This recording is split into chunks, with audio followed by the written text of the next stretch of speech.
Hello and welcome to My Art is My Voice podcast, episode 16.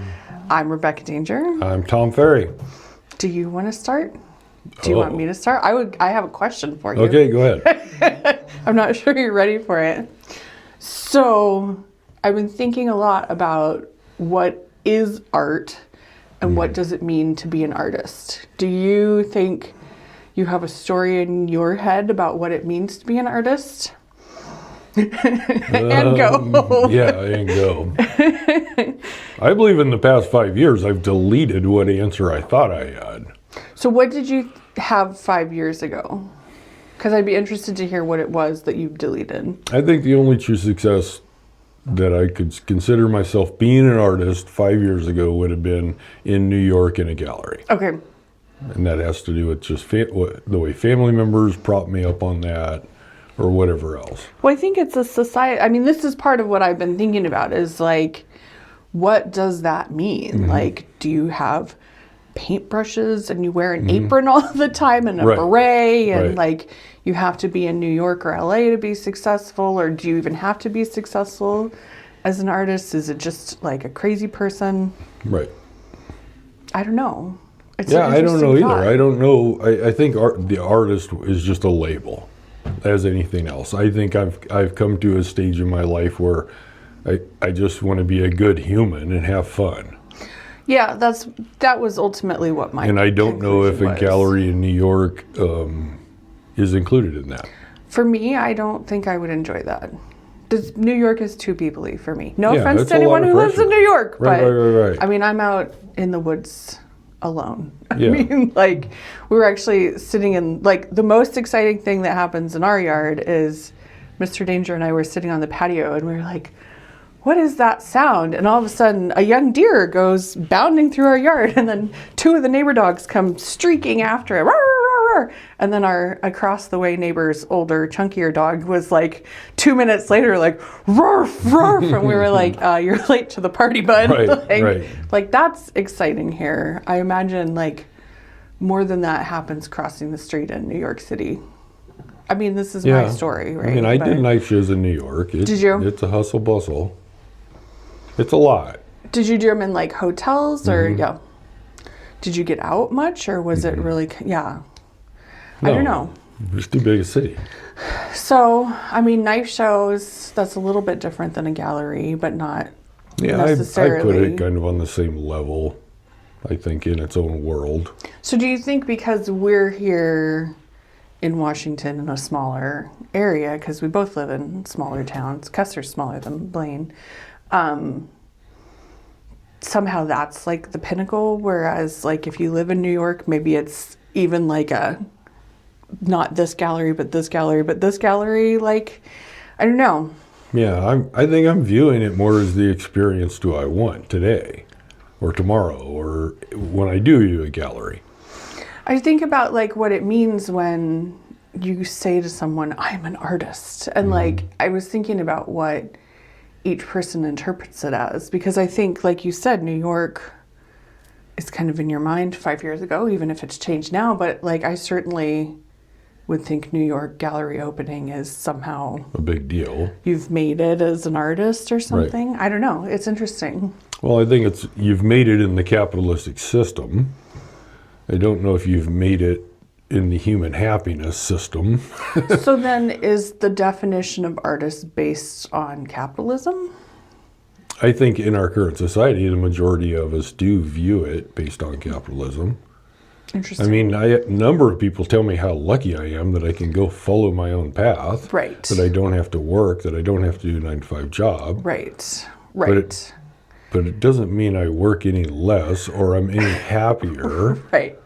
I just am. I laugh about it because I have been self-employed since high school, and I bought I think it was a self-published years ago, Artist as Entrepreneur was the book, and it was a book in that somebody photocopied all the pages and put it a 3-ring binder, right? That was the book. And one of the line from it that stuck with me is, being self-employed means deciding which 16 hours of the day you're going to work. And I think that there is for sure an idea of what self-employment and being an artist and how lucky you are and all of that versus the reality of it, which is, it's a job just like any other job, Yeah, right? absolutely. It has things you enjoy, it has things you don't enjoy. Sometimes it's easier, sometimes it's harder. Right. It's just different. It's just different. Yeah, and I think art is becoming different for me because I think I'm creating from a more clean slate place. That when I talk about hitting delete buttons and stuff, like if you can override some of your own basic stories, then all of a sudden you get more clarity, the lens gets unfogged a little bit, you can kind of get a different appreciation for your life and more gratitude for your life. I agree. But maybe the gratitude is just its own story versus a different story. Right, absolutely. I think it is about embracing those positive stories. I saw a quote. I have a app that gives me a daily quote, and it was essentially, and I even looked at it so I would remember who said it. I don't. Basically, the quote was, sometimes the pursuit of happiness is what leaves us the most miserable, essentially, which I think it was really interesting to read that, because I think, like you're saying, when you delete or change your mind about basic stories, that it helps with that. And it's a podcast I meant to listen to, but I haven't yet. It's called Happiness Lab, and one of the artists I follow was mentioning it, and she was talking about how there's kind of the hedonistic, I believe, pursuit of happiness where it's all happy right now versus the values driven life of towards happiness, right? And I think what you're saying is instead of looking at how many sales on my art am I making today, it's more, I value art, I value creativity, and I'm going to bring that into the world in whatever way I can, right? Yeah, and I think it can be more specific in whatever way I can. I think I'm being more specific and have more clarity right now with myself than I've ever had.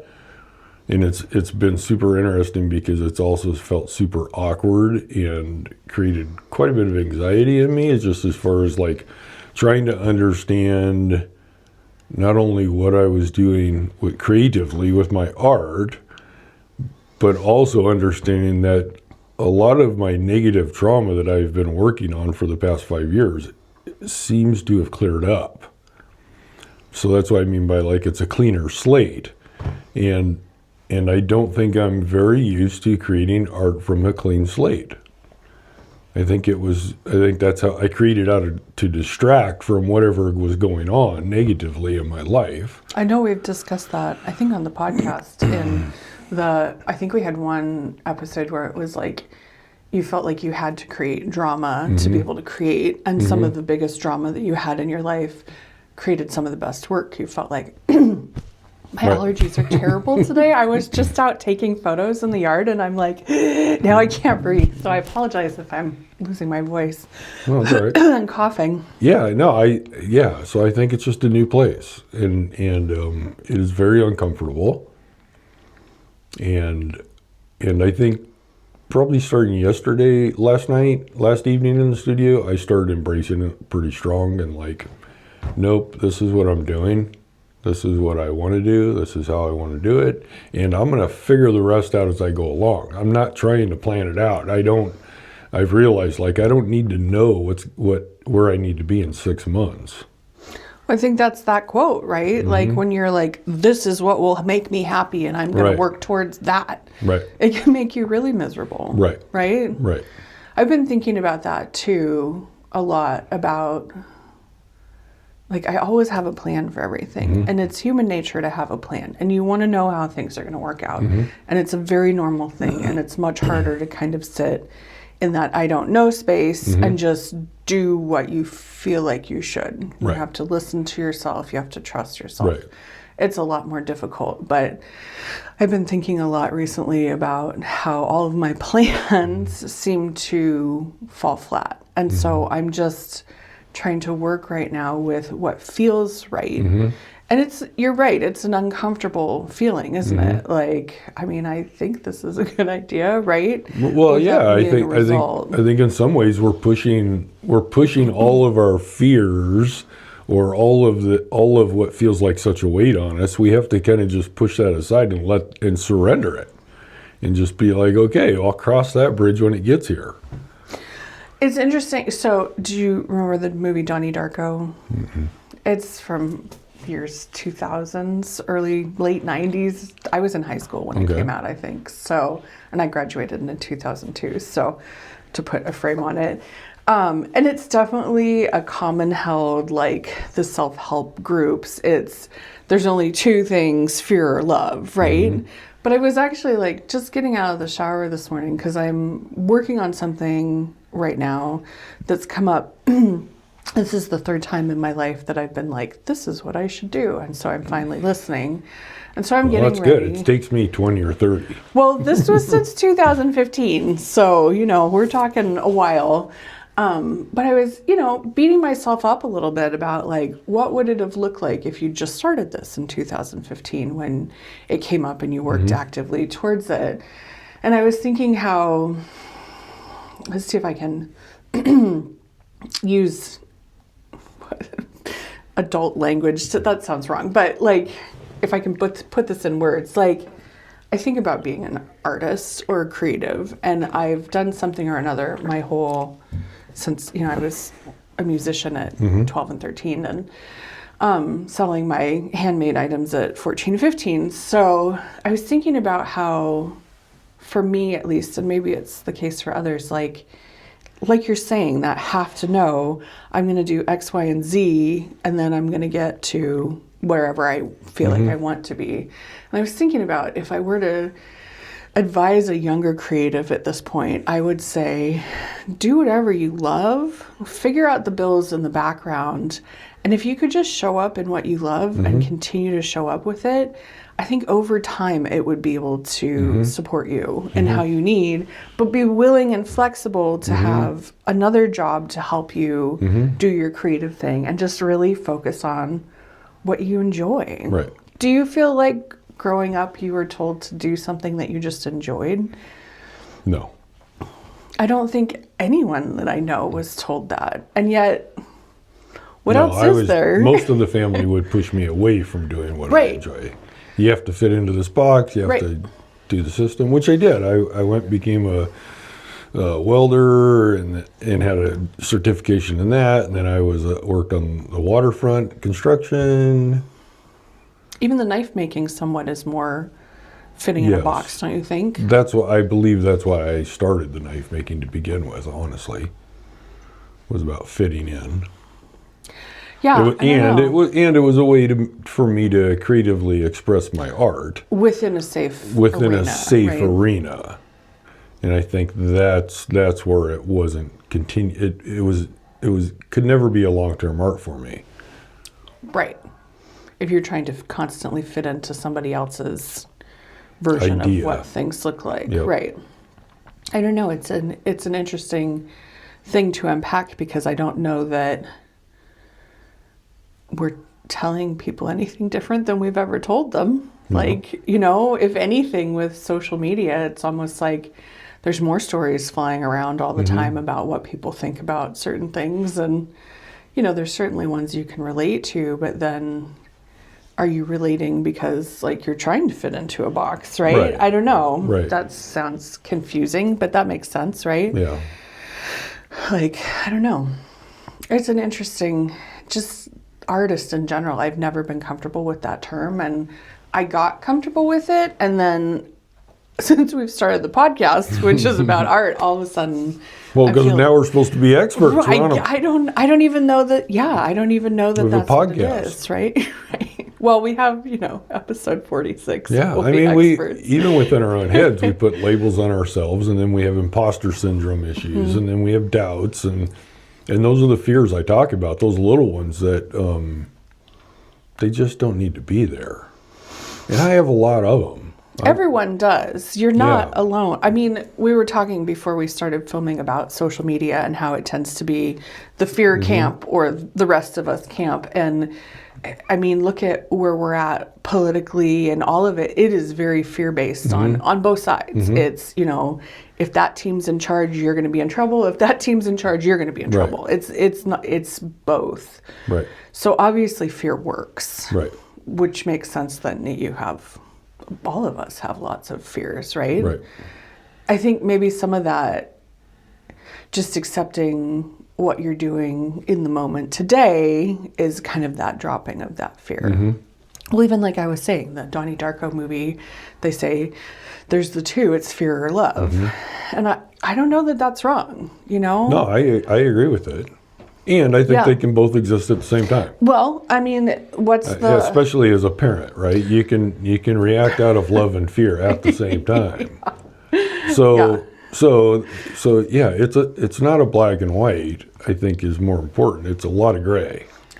I've never thought the world is black and white. Right. I mean, I wish it was. That's kind of the way my brain works. I think most people's brains are right. Yes or no. Well, fear and love, right? Like, right. oh, I love what's going on here. I'm not so sure about that. Right. It's the same thing.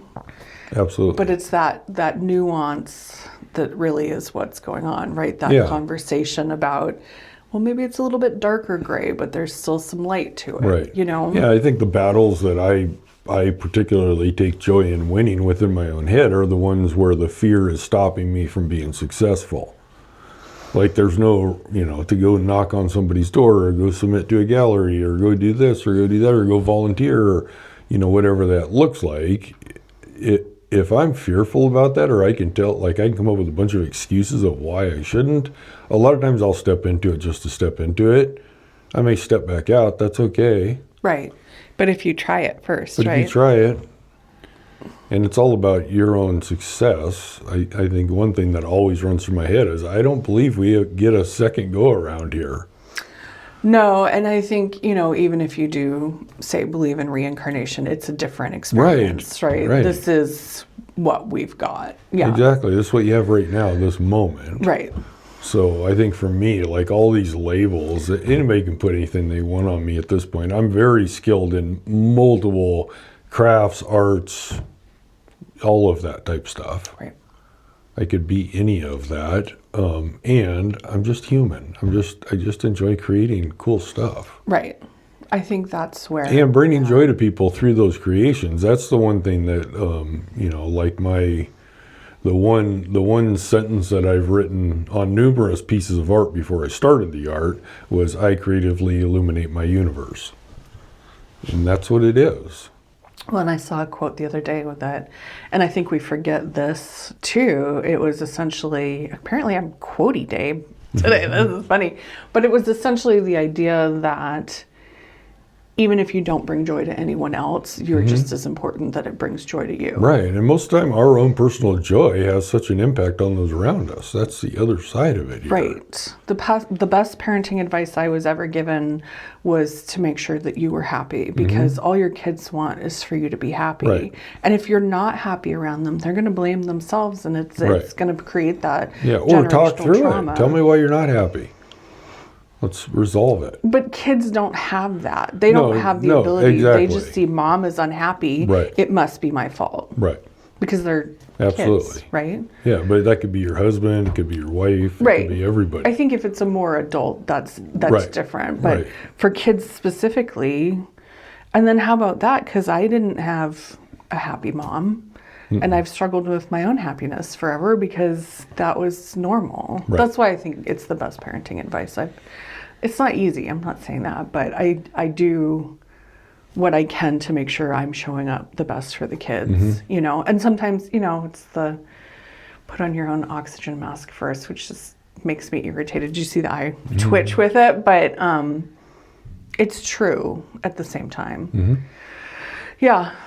I don't know. I think it's interesting that I asked about what it means to be an artist. And I think one of the first things you said was success. And so... That's changed. Yeah.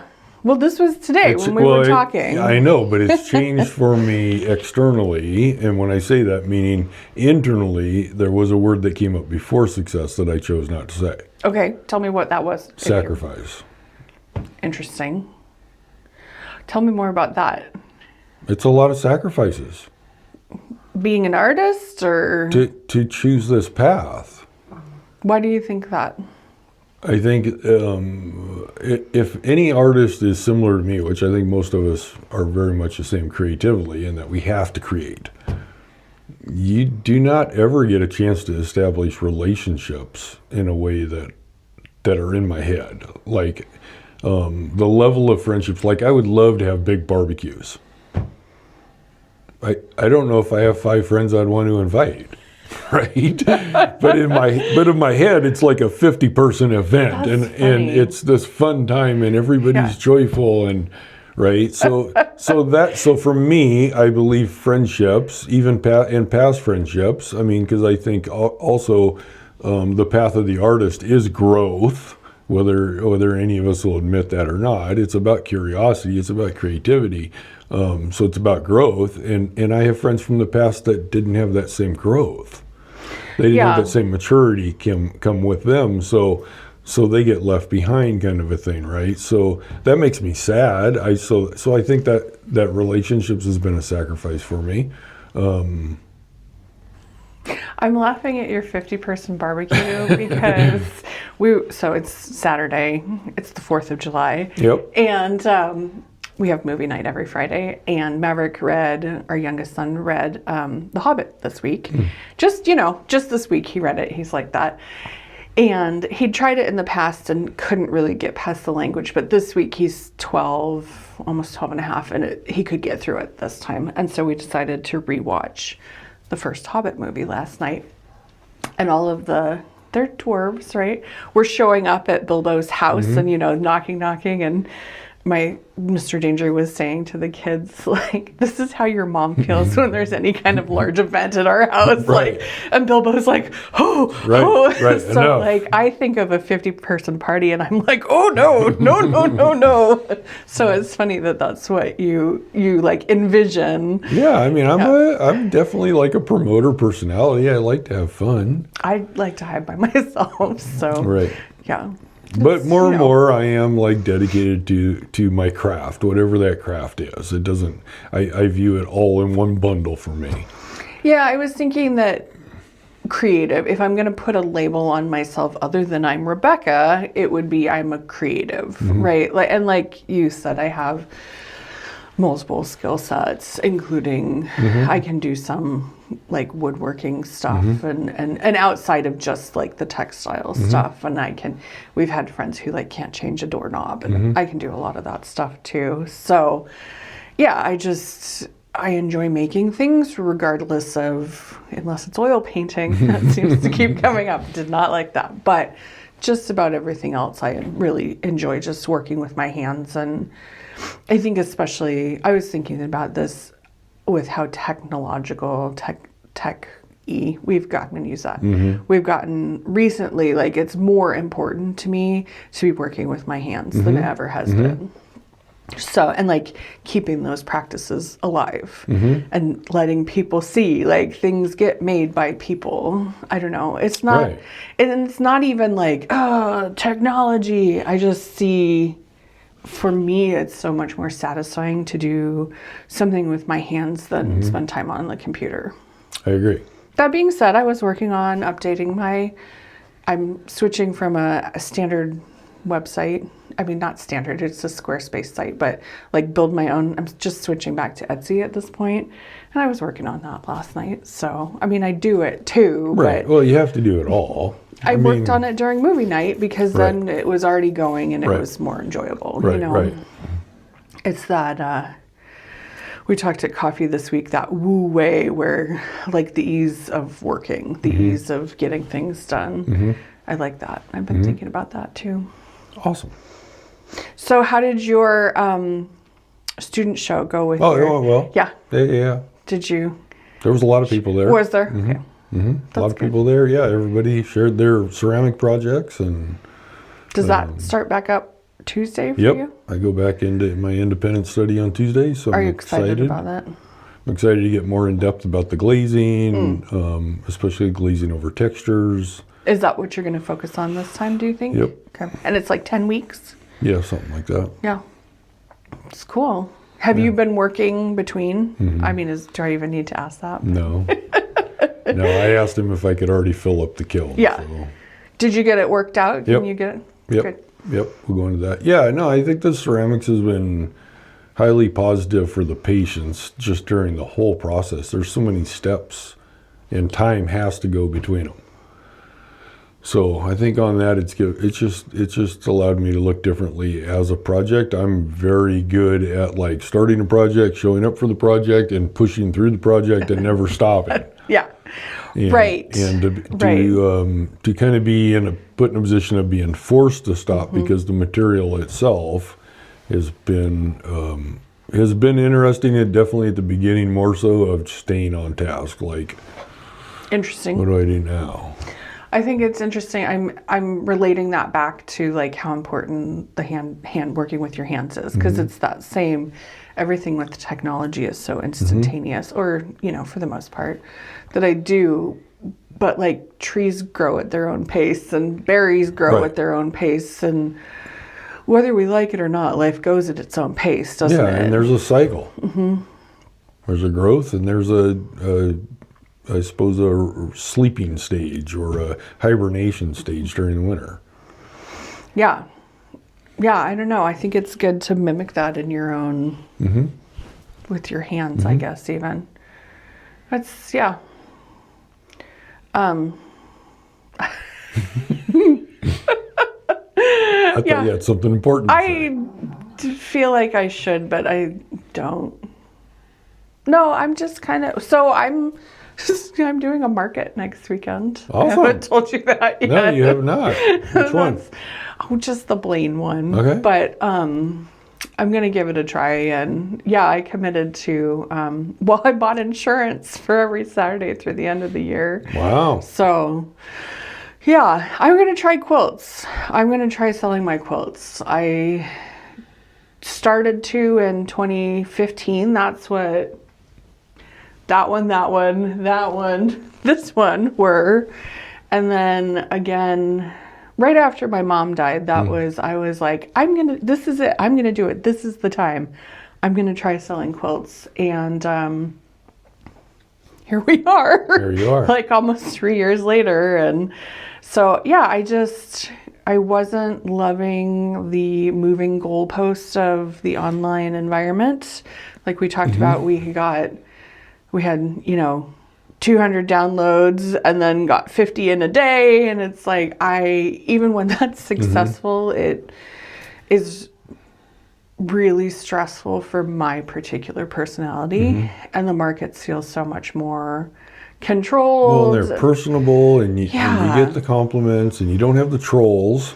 Well, and even like if people say stuff or don't buy, for me, that's easier.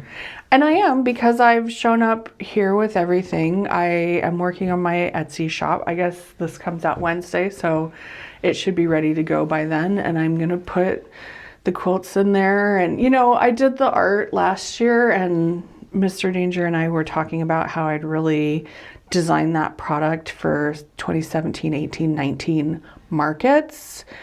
And we're almost 10 years out from that. And the same product didn't sell in the same way at the markets last year that it did almost 10 years ago. And I really learned from that.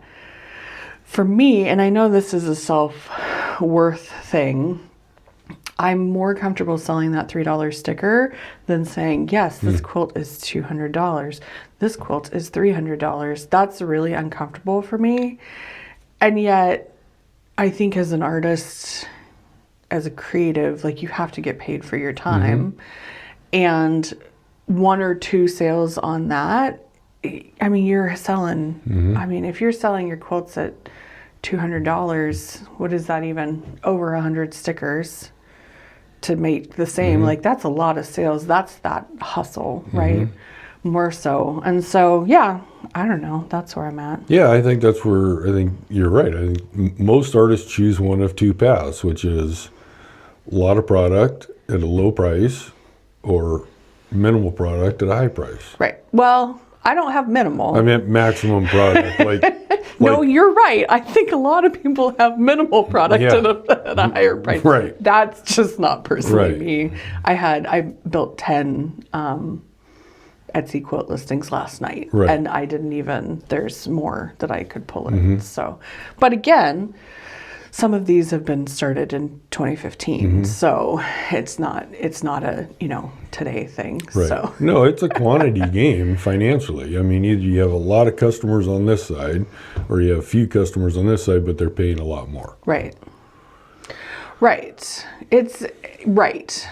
And I've always been so concerned about if people can afford things, but look at where I've been at. I had my $6 patterns, and even books are like $20 or whatever. And yet I had the handbags. We had handbags that sold for $200 in 2008. So we sold them. But then, the financial crisis hit, and I think, how could that not impact your psyche and pricing when all of a sudden you can't sell a $200 handbag, I don't know. Yeah, I think it's important to remember that most art is a luxury item. Right. But I love quilts, and this is part of what I've had to embrace because it feels like an art form that you can cuddle in. Yeah, You know what I mean? I think pottery's the same way. Very functional, right? Very I almost functional. picked a handmade cup on the way out today. Yep, I think textiles are very functional. There's a number of arts that are very functional. And that's where I'm really comfortable. That's where, and the funniest part is, because I was thinking about what you were saying about basic stories and growth, and I was chuckling to myself because as a child, teenager, 20-year-old, I was like, quilts are for fuddy-duddy old ladies, right? And I'm oh, okay. Everybody's grandmother made a quilt. Apparently I have hit old lady stage, and I'm fully embracing this. So I don't think my quilts are traditional quilts. Yeah, it's all just a label. Well, or whatever you want them to be. It's style too, right? It's hopefully whatever it is you're doing creatively is an extension of you and personally and your personality and who you are, right? So, but it's just I think funny. we may potentially be heading towards a renaissance of folk art type stuff. Yeah. I really do, especially with the AI and the technology, the way it's going. Yeah, because we're just all missing that in-person experience, I mean, maybe not all of us. I like to hide, but also I don't mind doing shows. But yeah, there's something to, markets have been around for forever. Yeah. And that, when we met, that was my thought then too. And it's kind of like my head's been a shaken bottle the last few years. There was a book we used to read the kids called Moody Cow. And you could make you would take a clear soda bottle and put water and glitter in it. And it was a kind of meditative, you shake it and the glitter goes everywhere. And this is how you are when you're upset. And then you can just kind of watch it settle. And maybe some of my glitter is settling at this point. So we'll call it that. We'll call it glitter settling. Awesome. Yeah. Yeah. So I hadn't told you because I wasn't really sure what I was doing, but I paid for insurance yesterday, so awesome. I'm committed now. So yeah, I don't know. We'll see what happens. Yeah, could be good. Could be. Yeah. So expect the best. That's, yeah. Even just, I don't mind just getting out and from being next to me, I just take my shoes off in the grass at the markets. And I think we talked about before, that you're on, my office hours are 10 to 2 at the market. There's something nice about showing up in that. And, the kids and I and Mr. Danger have all been home together between homeschooling and working at home. And I think it's good for everybody if I'm not here for a little bit, and just not Coco. Don't tell Coco that.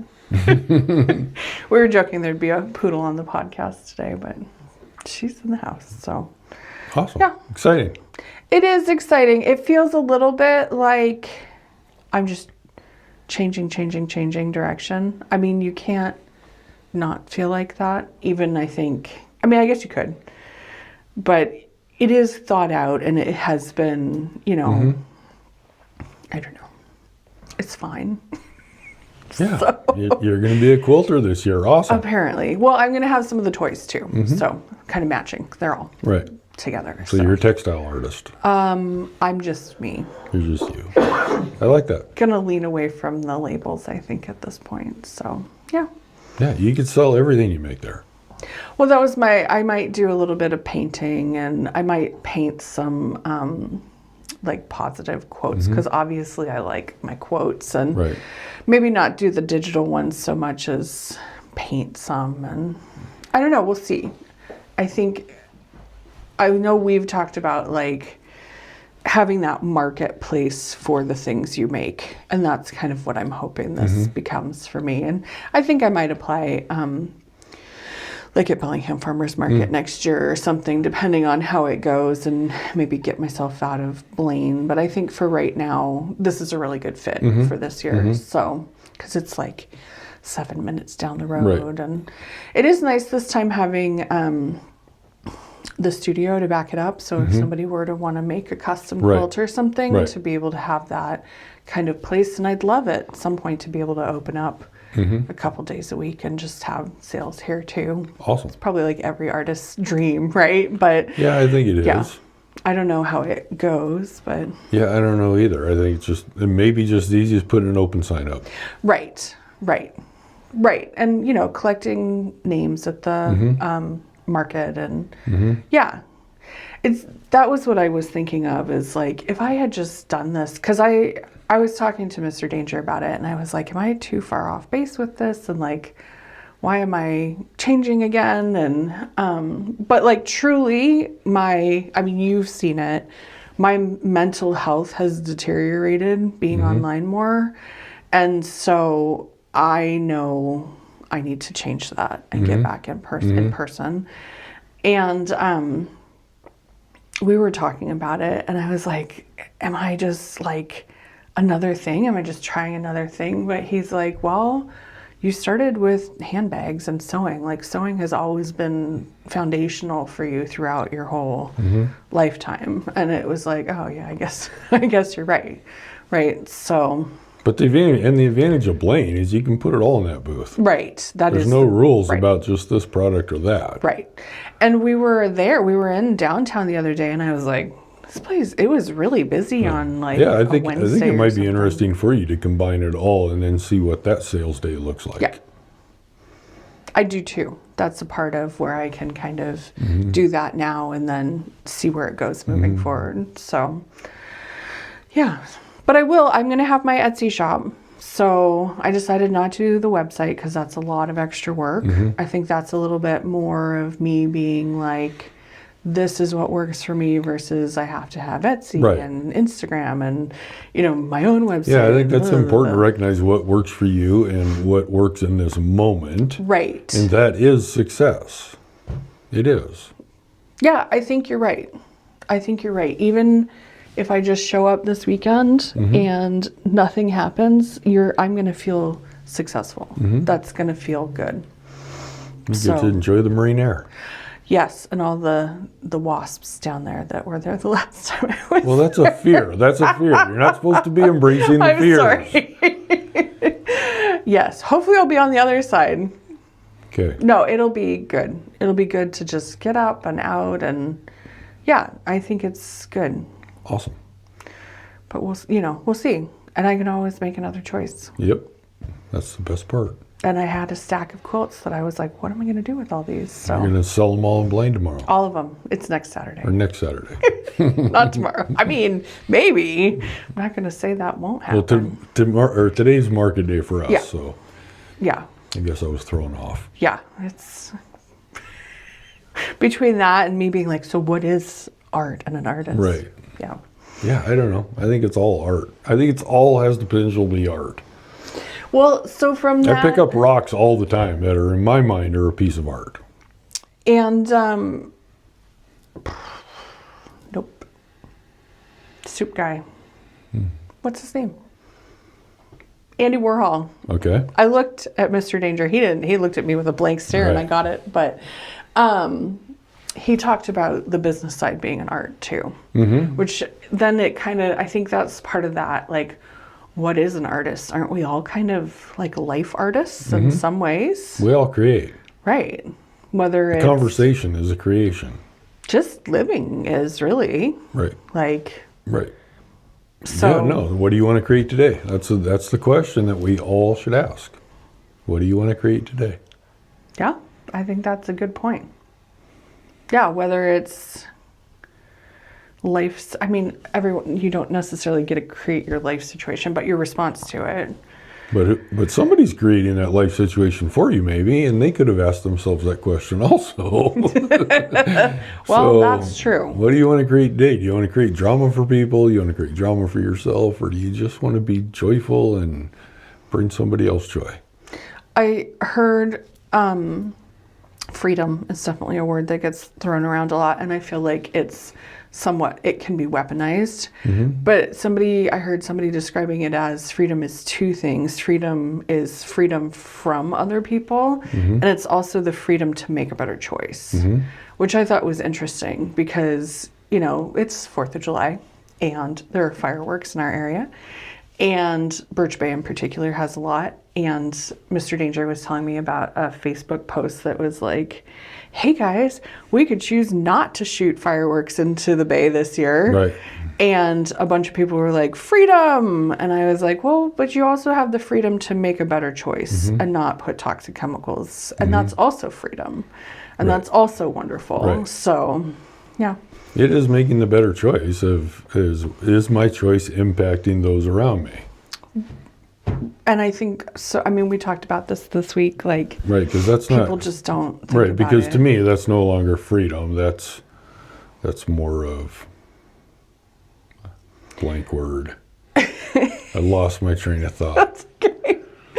It's interesting though, because do you think artists are, as a whole, and I'm talking very broadly, do you think they have more awareness of how they impact the people around them if they're creating art to share?